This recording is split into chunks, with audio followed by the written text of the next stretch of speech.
ٹھیک ہے فیصل ظفر یہ بھی بتائیے گا پیکل بال کے حوالے سے یہ سوال کریں گے گیم کس طرح سے کھیلا جاتا ہے اور جہاں ایک جانب ہم اپنے بچوں کو بڑے بڑے گیمز اس میں ٹرین نہیں کر پا رہے چاہے کرکٹ ہو چاہے فٹ بال ہو یا چاہے ہاکی ہو اس پہ پیکل بال جو نیا گیم آیا ہے اس کو کس طرح سے انٹروڈیوس کروائیں گے کس طرح سے اویئرنیس آئے گی؟ اچھا پیکل بال جو ہے رانی بہت اچھا کھیلتی ہے میں ان کو 2-3 بار کھیلتے ہوئے دیکھا ہے تو یہ بھی بہت اچھا کھیلتی ہے آپ ان کو وہاں پر جب میچز ہوں ضرور بلائیے گا بالکل بالکل ان کو مدد کریں گے. پکل بال بہت ہی ایزی گیم ہے اس میں کوئی ہارڈ اینڈ فاسٹ رول نہیں ہے یہ جسٹ لائک بیڈمنٹن لے لیں آپ اس کو ٹینس لے لیں یہ بالکل ملا جلا سا رجحان ہے اور اس میں کوئی اتنی مشکلات نہیں ہے نا اس کے کوئی رولز اتنے ہارڈ نہیں ہے ہر آدمی کوئی بھی ایج کا ہو انڈر 14 ہو اور انڈر 45 ہو وہ بآسانی اس کو کھیل سکتا ہے. ٹھیک ہے فیصل ظفر ہمارے ساتھ موجود تھے. فیصل ظفر آپ ساتھ ہی رہیے گا ایک بار پھر رک کریں گے اعجاز شیخ کی جانب. اعجاز نیا گیم پکل بال کے حوالے سے ہم بات کر رہے تھے لیکن بات پھر وہیں پر آ کے رکتی ہے کہ اب اس کی اویئرنیس کیسے ہوگی پھر اس کی ٹریننگ سیشنز ہوں گے کس طرح بچوں کو اویئر کیا جائے گا کیونکہ اب یہ دنیا بھر میں تو کھیلا جاتا تھا لیکن فائنلی پاکستان میں انٹروڈیوس ہو گیا ہے. آپ بالکل صحیح کہہ رہی ہیں نئی گیم ہے نئی گیم جب پروان چڑھنا ہو اسے دنیا بھر میں اپنا نام بنانا ہو تو اس کے لیے ٹائم درکار ہوتا ہے ٹریننگ کرانی پڑتی ہے جس طرح چاروں صوبوں میں اس گیم کی اویئرنیس دینا شروع کر دیا جو عہدیداران ہیں اور اس کے علاوہ ورلڈ باڈی کے ساتھ بھی اس کی اٹیچمنٹ ہے تو یقینی طور پر جو صوبائی گورنمنٹس ہیں وہ بھی فلی ان کو سپورٹ کر رہے ہیں ٹیلنٹ بھی سامنے آ رہا ہے. ابھی تک جو اویئرنیس کے لیے سب سے بڑی بات یہ ہے جو دیگر گیمز کے بڑے بڑے پلیئر ہیں یا وزراء ہیں ان کو ان کورٹ میں لا کے کھلایا جا رہا ہے جس طرح گزشتہ دنوں اسلام آباد میں محسن نقوی جو چیئرمین پی سی بی ہیں وزیر داخلہ بھی ہیں انہوں نے بھی جا کے اس میں حصہ لیا تھا. اس کے علاوہ جو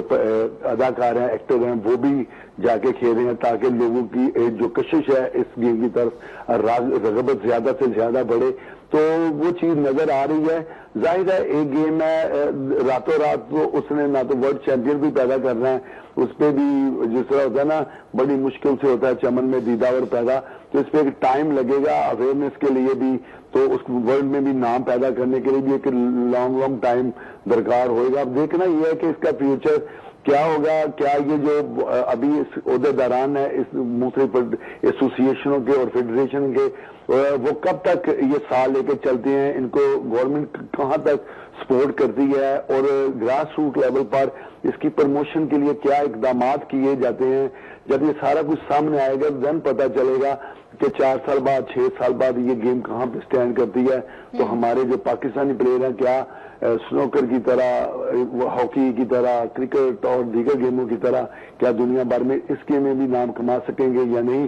فوری طور پہ قبل از وقت اس کے متعلق یہ کہنا کہ پاکستان اس میں بڑا فیوچر روشن ہے تو یہ میں تو کم سے کم نہیں کہہ سکتا تقریباً 3-4 سال بعد پتہ چلے گا. آگے بھی بڑھتے ہیں. بگ بیش لیگ میں برسبین ہیڈ کی نمائندگی کرنے والے پاکستانی پیسر شاہین شاہ آفریدی کو بالنگ کرنے سے روک دیا گیا ہے. اس خبر کی تصدیق بھی آپ سے چاہیں گے اس کے ساتھ ساتھ اپڈیٹ کیجیے گا کہ کیوں روکا گیا ہے کیا وجوہات سامنے آ رہی ہیں اس کی. دیکھیں جو ہمیں ذرائع بتا رہے ہیں کہ انہوں نے جو پہلے 3 اوور کیے ایک تو بہت زیادہ کاسٹلی تھا چلو وہ کاسٹلی ہونا تو کوئی بڑی بات نہیں بڑے بڑے رنز پڑ جاتے ہیں 36 رنز ایک اوور میں پڑ جاتے ہیں. انہوں نے 2 بیمرز کرائے ہیں کہ وہ بال ہوتا ہے کہ جب فرسٹریشن کا ایک بالر شکار ہو جائے کہ اس کو مار پڑنی شروع ہو جائے پٹائی ہونی شروع ہو جائے تو وہ پھر بال اس کی یہ کوشش ہوتی ہے کہ فول پلے کرے رف پلے کرے وہ مارنے کی کوشش کرتا ہے بغیر ٹپا پڑے کہ ڈائریکٹ ہی اس کو لگے تاکہ وہ مس کرے بیٹ اس کا اور اس کی باڈی پہ جا کے بال لگے. تو 2 بیمرز جب انہوں نے کروایا تو اس تناظر میں جو مینجمنٹ ہے وہاں کے جو دیکھنے والے ہیں جو بگ بیش کے عہدیداران ہیں تو انہوں نے ان کو پھر روک دیا کہ آپ ایسا نہ کریں تو آپ بالنگ نہیں کر سکتے ہو. اسی طرح رضوان بھی زیادہ کامیاب نہیں رہے بیٹنگ میں تو جو ابھی تک جو خبریں مل رہی ہیں یہ مصدقہ یہی اطلاعات ہیں کہ ان کی رضوان کی بیٹنگ چلی ہے